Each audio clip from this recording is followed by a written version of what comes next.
T'es-tu déjà demandé pourquoi certaines personnes semblent faites pour réussir, tandis que d'autres luttent sans cesse contre leurs propres insécurités? Et si je te disais que les anciens philosophes stoïciens connaissaient déjà le principe qui distingue ceux qui s'élèvent de ceux qui restent prisonniers de la médiocrité? Ce n'est pas une question de talent, ni de chance. C'est quelque chose de bien plus profond, et accessible à quiconque le recherche. Dans ce texte, je vais partager avec toi 11 enseignements inspirés de la sagesse de Marc Aurèle et d'Épictète, qui peuvent transformer complètement ta manière de voir le monde.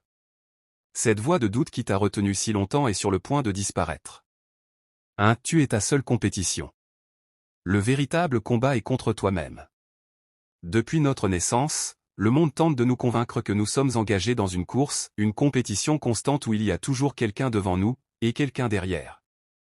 On nous apprend à nous comparer à ceux qui ont plus d'argent, plus de reconnaissance, plus de succès, plus d'influence. Comme si la vie était un podium où seules 3 places existaient. Mais les stoïciens voyaient la vie bien autrement. Pour Marc Aurèle, l'empereur le plus puissant de son temps, le véritable adversaire n'était pas un autre empereur, ni un général rival, ni même les ennemis de Rome. Sa vraie lutte était contre ses propres impulsions, son ego, ses réactions. Car il avait compris que la maîtrise du monde commence par la maîtrise de soi. Et toi?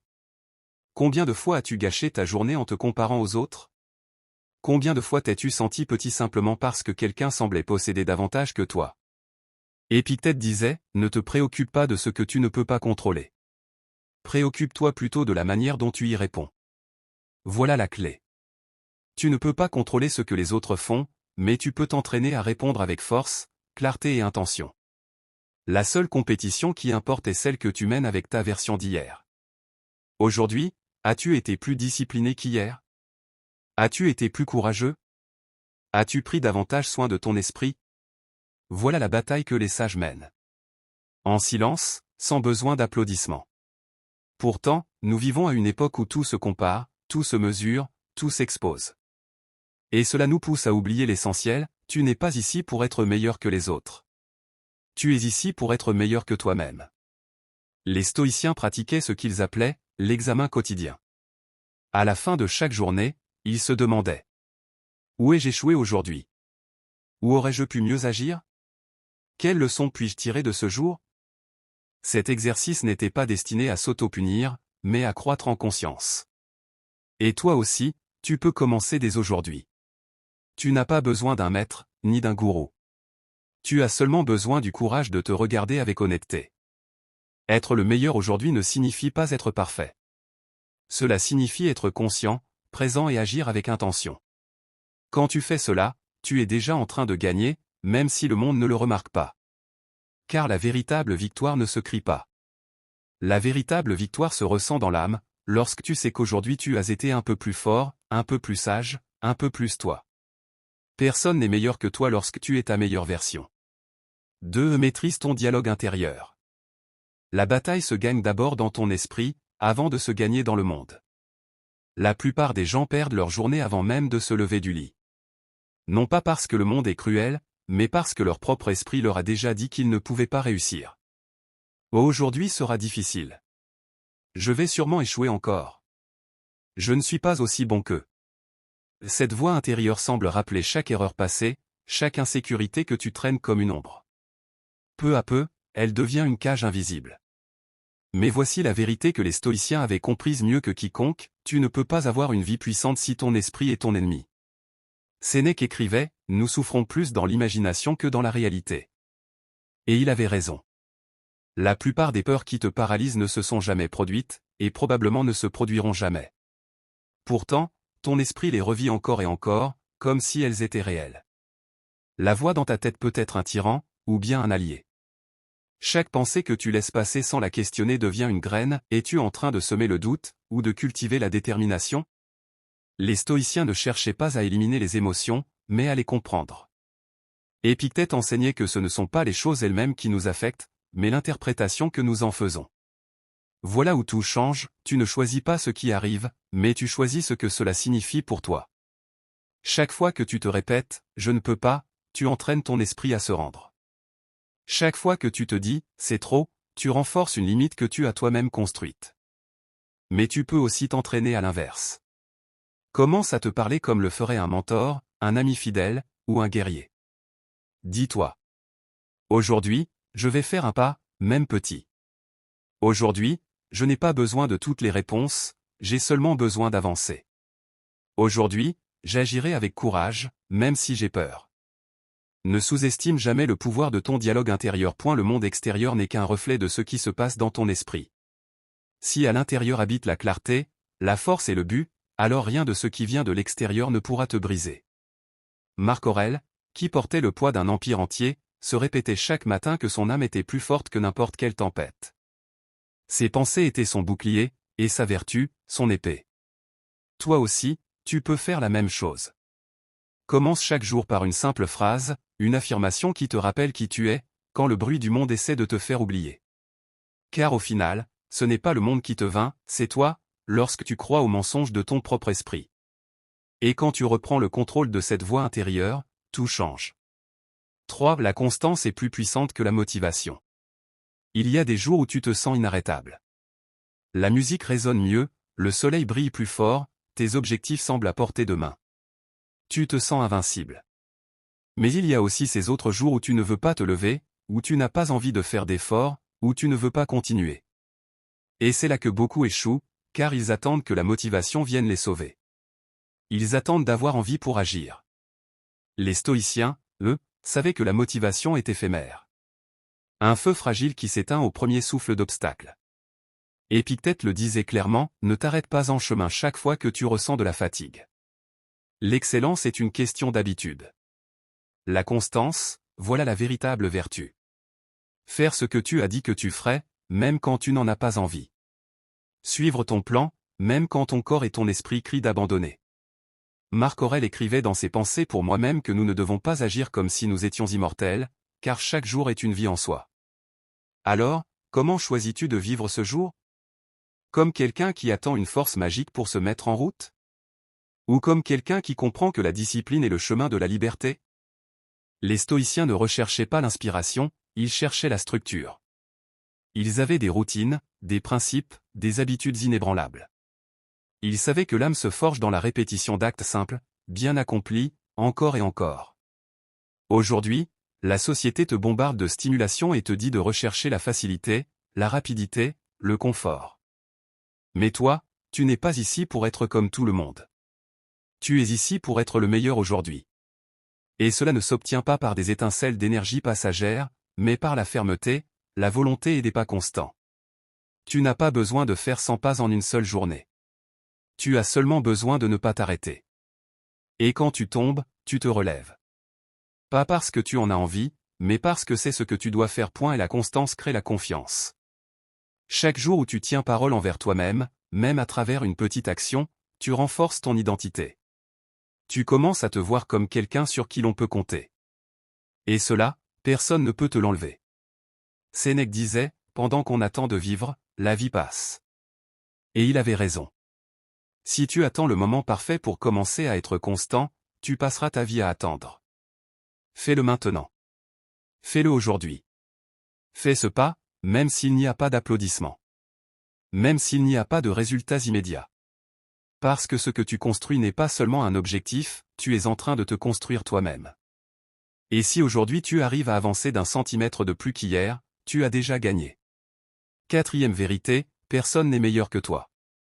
Mais pour le comprendre, tu dois cesser de te comparer. Nous vivons dans une ère d'exposition permanente, réseaux sociaux, notifications, réussite des autres, photos retouchées, corps parfait, vie apparemment sans défaut. Et sans t'en rendre compte, tu deviens ton propre juge le plus sévère.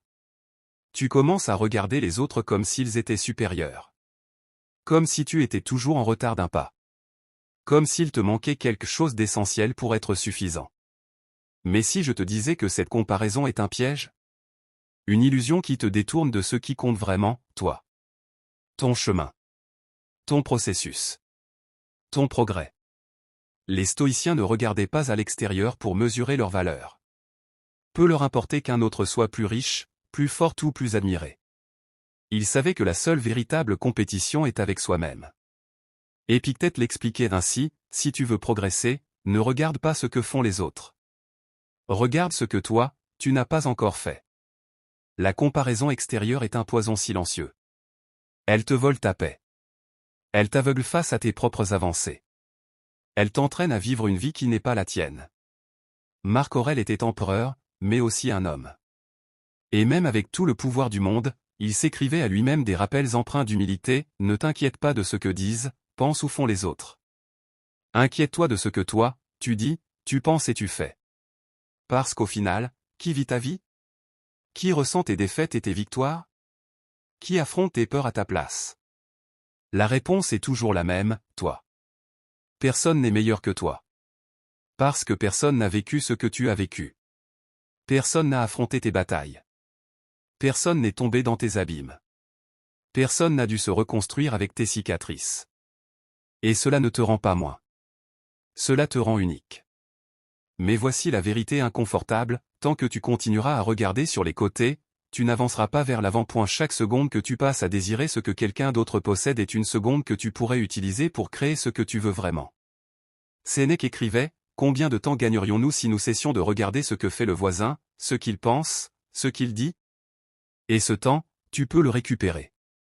Tu peux décider aujourd'hui de ne plus comparer ton chapitre 3 avec le chapitre 20 de quelqu'un d'autre.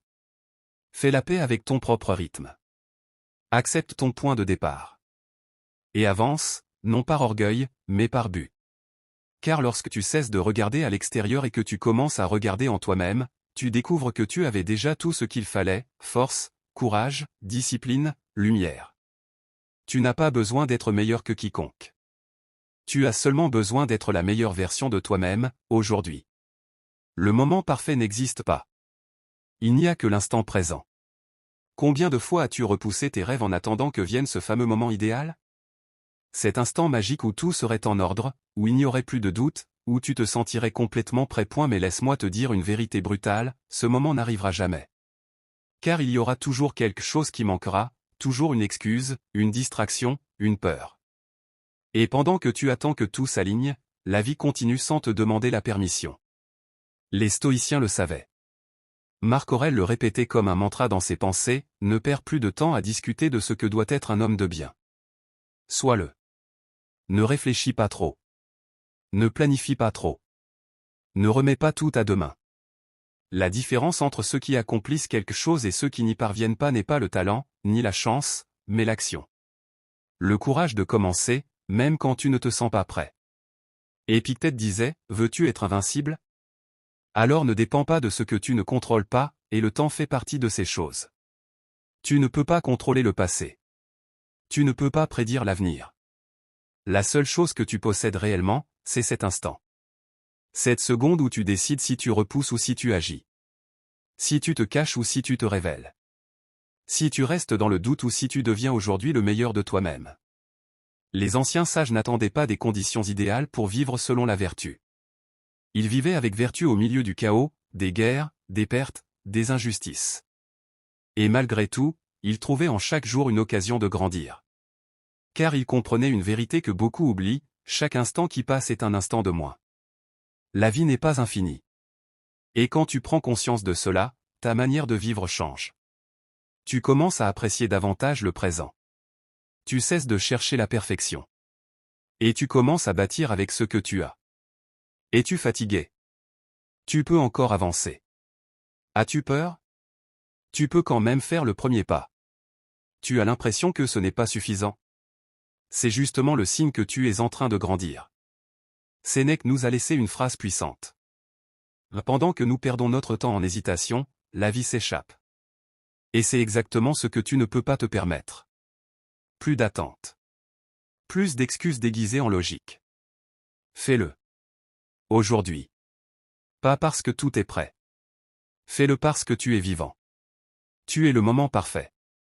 Tu es l'endroit où le changement commence. Tu es l'étincelle qui déclenche l'action. La prochaine fois que ton esprit te dira « Attends d'être prêt », réponds-lui comme un stoïcien. Je suis prêt parce que j'ai décidé de commencer. Si l'opinion des autres ne définit pas ta valeur. Depuis l'enfance, on nous apprend à chercher l'approbation, une bonne note, un sourire des parents, un compliment des amis.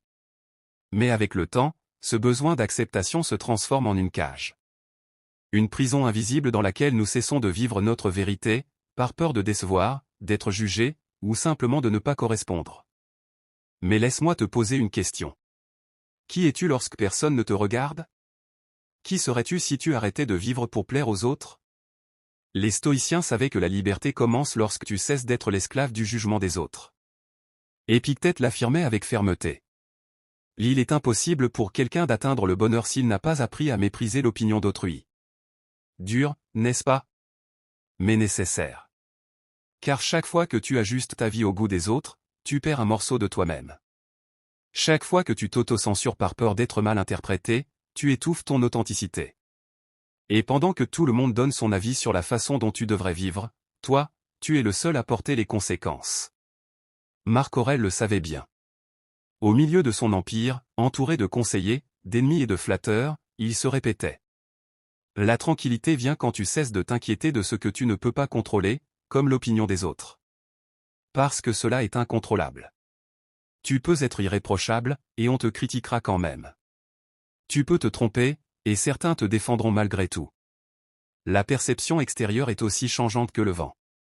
Et si tu bâtis ton estime de toi sur elle, tu vivras en déséquilibre permanent. Sénèque l'a exprimé de manière magistrale. Je me fiche de ce que les autres pensent de moi. Ce qui m'importe, c'est ce que je sais que je suis. Voilà la clé, la connaissance intérieure. Quand tu te connais, quand tu sais ce que tu vaux, quand tu es en paix avec tes intentions, alors plus rien ne peut t'atteindre. Les jugements ne t'écrasent plus point, les critiques ne te détournent plus. Les éloges ne t'énivrent plus. Tu deviens ferme comme une roche, serein comme un sage, libre comme un véritable stoïcien. Aujourd'hui, je t'invite à lâcher ce fardeau. Cesse de chercher à être compris par tous. Cesse de demander la permission d'être toi-même. Car tu n'es pas venu dans cette vie pour répondre aux attentes des autres. Tu es venu pour accomplir ton propre dessein, même si personne d'autre ne le comprend. Et si un jour tu te sens petit à cause de ce que les autres disent, rappelle-toi ceci. Leur opinion n'a pas construit ton âme. Elle n'a pas défini tes rêves. Elle n'a pas parcouru tes cicatrices. Toi seul sais ce que tu as traversé. Toi seul sais qui tu es et qui tu es destiné à devenir. Contrôle ton esprit, ou il te contrôlera. L'esprit est le champ de bataille le plus intense que tu auras à affronter dans ta vie. Ce n'est pas le monde extérieur. Ce ne sont pas les circonstances qui t'entourent. C'est ce qui se passe en toi. Chaque pensée. Chaque émotion. Chaque jugement que tu portes sur toi-même et sur les autres est une graine qui peut fleurir en paix ou en tempête. As-tu déjà senti que tes pensées négatives t'enfermaient? Que l'anxiété, le doute ou la tristesse t'envahissaient sans prévenir, et qu'il semblait impossible de t'en libérer? C'est quelque chose que même les grands stoïciens ont connu. Marc Aurèle, malgré son rôle d'empereur, affrontait chaque jour des batailles intérieures. Épictète, bien qu'esclave, exerçait un contrôle ferme sur son esprit pour ne pas se laisser emporter par des émotions nuisibles. Ils enseignaient que la véritable liberté réside dans la capacité à maîtriser ce qui se passe en toi. Car tu ne peux pas contrôler le monde, mais tu peux contrôler la manière dont tu y réponds. Épictète disait, ce ne sont pas les choses qui nous troublent, mais l'opinion que nous avons d'elles. Cela signifie que la douleur, la frustration, la colère ne viennent pas de l'extérieur. Elles viennent de la manière dont tu interprètes ce qui t'arrive. Et si tu choisissais d'interpréter tes expériences avec calme, clarté et acceptation? Et si tu voyais les difficultés non pas comme des obstacles insurmontables, mais comme des occasions de grandir? Ce changement d'état d'esprit transforme entièrement ta réalité. Contrôler ton esprit ne signifie pas réprimer ou ignorer tes émotions. Cela signifie les comprendre, les observer, et décider de ne pas te laisser emporter par elles lorsqu'elles ne te servent pas. Marc Aurèle écrivait dans ses méditations. Quand tu te lèves le matin, pense au privilège d'être en vie, de respirer, de penser, de profiter, d'aimer. Chaque jour est une nouvelle opportunité pour entraîner ton esprit, pour cesser de réagir impulsivement et commencer à répondre consciemment, afin que tu ne sois pas la victime de tes pensées mais bien leur maître. Ce chemin n'est pas facile ni immédiat. C'est une pratique quotidienne qui exige patience, discipline et compassion envers toi-même. Mais la récompense est immense, une pensée sereine, forte et claire, qui te permet d'avancer quelles que soient les circonstances. Souviens-toi, si tu ne contrôles pas ton esprit, quelqu'un ou quelque chose d'autre le fera. Et cette perte de contrôle est ce qui engendre une souffrance inutile. Aujourd'hui, je t'invite à commencer cet entraînement, observe tes pensées avec distance, questionne leurs histoires et choisis celles que tu veux nourrir. Être la meilleure version de toi-même aujourd'hui inclut être maître de ton esprit. Ne le laisse pas te dominer, prends-le en main avec fermeté et sérénité. 8. Accepte ce que tu ne peux pas changer pour trouver la véritable paix. L'un des enseignements les plus puissants du stoïcisme est l'acceptation radicale de la réalité telle qu'elle est. Cela ne signifie pas résignation ni passivité, mais reconnaître qu'il existe des choses en dehors de notre contrôle et concentrer nos efforts uniquement sur ce que nous pouvons influencer. Combien de fois t'es-tu épuisé à vouloir changer une situation, une personne ou le passé? Combien de nuits as-tu perdu à t'inquiéter pour des choses qui échappent totalement à ton pouvoir? Cet épuisement est un ennemi silencieux, il vole ton énergie, ta clarté et ta paix intérieure. Épictète nous a laissé cette vérité essentielle, ce qui compte, ce n'est pas ce qui t'arrive, mais la manière dont tu y réagis. Accepter ne veut pas dire se rendre, mais comprendre que l'univers suit son cours. La vie est un flux constant où pertes, erreurs et difficultés sont inévitables. Ton véritable pouvoir réside dans la manière dont tu décides d'y faire face. Marc Aurèle, au cœur de son immense pouvoir et de ses lourdes responsabilités, se rappelait sans cesse.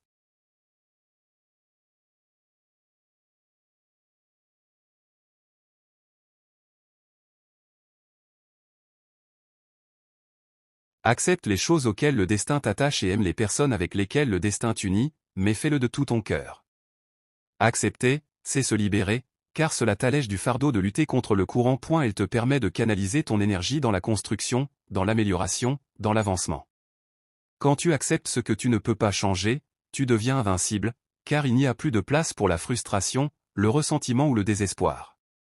Il ne reste que l'espace pour la sérénité et l'action véritable. Dans la pratique, cela signifie lâcher le passé qui t'alourdit, les opinions des autres qui t'affectent et les attentes irréalistes que tu t'es créées. Cela veut dire regarder le présent droit dans les yeux, tel qu'il est, et décider, voici la réalité, et voici ce que je vais faire. Souviens-toi, l'acceptation n'est pas de la passivité, c'est le fondement du véritable changement. Quand tu acceptes la réalité, tu peux travailler à partir d'elle, et non contre elle. Voilà la différence entre vivre dans l'anxiété et vivre dans la paix. Je t'invite aujourd'hui à faire cet exercice, identifie ce qui te cause de la souffrance parce que tu ne peux pas le changer, et entraîne-toi à l'accepter profondément. Ressens le soulagement de relâcher la résistance. Sois le meilleur aujourd'hui, non pas en te battant contre la vie, mais en allant avec son flux. Numéro 9. La véritable force réside dans la persévérance, pas dans la vitesse. Dans un monde qui célèbre l'immédiateté, la rapidité et le spectaculaire, il est facile de tomber dans le piège de vouloir des résultats instantanés. Nous voulons réussir maintenant, voir des changements en quelques secondes, sauter les étapes. Mais le stoïcisme nous enseigne que la véritable grandeur ne se mesure pas à la vitesse avec laquelle tu arrives, mais à la constance avec laquelle tu avances sur le chemin. Marc Aurèle, confronté aux guerres, aux trahisons et aux crises, n'a jamais perdu patience face au processus. Il savait que le succès durable est le fruit de petites actions répétées jour après jour, avec discipline et résilience. Épictète, dans sa vie d'esclave affranchi, a compris que la liberté et la force intérieure n'étaient pas un cadeau immédiat, mais le résultat d'un travail constant et ferme. La persévérance est cette force silencieuse qui te relève chaque fois que tu tombes. C'est l'engagement envers toi-même de ne pas abandonner. Même lorsque la fatigue pèse et que les doutes tentent de s'infiltrer, perdre patience ouvre la porte à la frustration, au découragement et t'éloigne de ta meilleure version. Mais lorsque tu choisis de persévérer, même dans les moments difficiles, tu construis un caractère invincible. La vie est un processus. C'est un marathon, pas un sprint. Et le but n'est pas d'être le premier, ne cherche pas à être meilleur que les autres, mais à être meilleur qu'hier. Chaque petit pas, chaque jour où tu décides de ne pas abandonner, est une victoire qui fortifie ton esprit. Car ce qui importe réellement, ce n'est pas le temps que cela te prend, mais le fait de ne pas t'arrêter. Rappelle-toi les paroles de Marc Aurèle, l'obstacle à l'action fait avancer l'action. Ce qui se dresse sur le chemin devient le chemin, chaque obstacle que tu rencontres fait partie de ton parcours et te renforce, si tu choisis de le voir ainsi. Alors aujourd'hui, sois patient avec ton processus. Célèbre les petites victoires. Et rappelle-toi, être le meilleur aujourd'hui, c'est persévérer quand personne d'autre ne le fait. 10. Concentre-toi sur ce que tu peux contrôler. Lâche prise sur le reste. L'un des piliers fondamentaux du stoïcisme est cette vérité simple mais profonde, tu n'as de contrôle que sur tes pensées, tes actions et tes attitudes. Tout le reste échappe à ta maîtrise. Ce principe peut sembler évident, mais l'appliquer dans la vie réelle exige une véritable transformation intérieure. Combien de fois t'es-tu épuisé à t'inquiéter pour des choses que tu ne peux pas changer? Les situations, les opinions, les décisions des autres, les résultats incertains. Cette inquiétude consume ton énergie, ta paix intérieure et ton pouvoir. Dans ses pensées, Marc Aurèle se répétait sans cesse qu'il devait distinguer ce qui dépendait de lui et ce qui ne dépendait pas de lui. Ce filtre l'aidait à ne pas gaspiller ses efforts ni troubler sa sérénité. Nous devons donc nous soucier uniquement de ce qui est en notre pouvoir. Quand tu te concentres sur ce que tu peux contrôler, tu gagnes en liberté mentale et émotionnelle. Tu n'es plus victime de l'incertitude ni des circonstances extérieures. Cette approche te permet d'agir avec sagesse et calme, sans tomber dans la frustration ni l'anxiété. Mais pour cela, il faut lâcher le reste. Ne t'accroche pas aux attentes ni aux résultats. Ne perds pas ton temps ni ton énergie à lutter contre l'inchangeable. Accepter cela est un acte de courage, car il faut renoncer à l'illusion que tu peux tout contrôler. Mais c'est aussi un acte de puissance, car il te ramène à ton véritable domaine de maîtrise, ton intérieur. Aujourd'hui, je te lance ce défi, exerce-toi à appliquer ce principe. Chaque fois que tu ressens de l'anxiété ou de la préoccupation, demande-toi, est-ce que cela est sous mon contrôle? Si la réponse est non, lâche prise, respire et concentre ton énergie sur ce que tu peux réellement changer. Être la meilleure version de toi-même aujourd'hui, c'est apprendre à choisir où placer ton pouvoir. Et ce pouvoir est en toi, toujours. Numéro 11, le seul véritable rival, c'est toi-même. Nous vivons à une époque où la comparaison est constante, réseaux sociaux, réussite des autres, apparence brillante. Tout semble murmurer que tu n'es pas suffisant. Mais les stoïciens savaient quelque chose que beaucoup ont oublié, ton unique véritable compétition est la personne que tu étais hier. Marc Aurèle ne se comparait pas aux autres empereurs. Épictète n'essayait pas de prouver quoi que ce soit à qui que ce soit. Tous deux avaient compris que la véritable excellence ne naît pas du fait de vaincre les autres, mais de se dépasser soi-même. Chaque jour, quand tu te compares, tu perds ton axe. Tu gaspilles ton temps à observer des chemins qui ne sont pas les tiens, en oubliant que le tien est unique. Et, plus grave encore, tu renonces à ta paix intérieure. Le stoïcisme t'enseigne à tourner ton regard vers l'intérieur et à te demander, avec honnêteté, est-ce que j'avance? Est-ce que j'agis avec vertu, avec intégrité, avec un vrai sens du but? Tu n'as pas besoin d'être meilleur que quiconque. Tu as seulement besoin d'être plus discipliné que ton « moi » paresseux, plus courageux que ton « moi » craintif, plus sage que ton « moi » impulsif. Ce n'est pas un jeu d'applaudissements. C'est un voyage intérieur vers ta meilleure version. Et oui, il y aura des jours où tu échoueras. Des jours où tu reculeras. Mais tant que tu continues à revenir et à essayer, tu continues à gagner. Car la croissance n'est pas linéaire. Elle est imparfaite, chaotique, profondément humaine. Et c'est là que réside sa beauté. Les stoïciens ne recherchaient pas la perfection, mais le progrès constant. Et toi, aujourd'hui, tu peux faire la même chose. Alors regarde-toi dans le miroir, sans masque, sans jugement cruel. Reconnais tes failles, mais aussi tes avancées. Et promets-toi à toi-même, aujourd'hui je serai meilleur. Pas parfait, juste meilleur. Voilà la véritable victoire. Voilà le vrai stoïcisme. Voilà la manière d'être la meilleure version de toi-même aujourd'hui. Si cette vidéo t'a inspiré à passer à l'action et à commencer ton voyage de transformation personnelle, n'oublie pas de t'abonner à la chaîne afin de continuer à recevoir du contenu qui t'aidera à grandir. Dans la prochaine vidéo, nous approfondirons encore davantage des outils pratiques et des conseils puissants pour avancer dans ton processus de renaissance et d'évolution personnelle. Tu ne peux pas manquer cela. Abonne-toi et active la cloche pour ne rater aucune étape sur ton chemin vers la grandeur. Nous nous retrouvons dans la prochaine vidéo.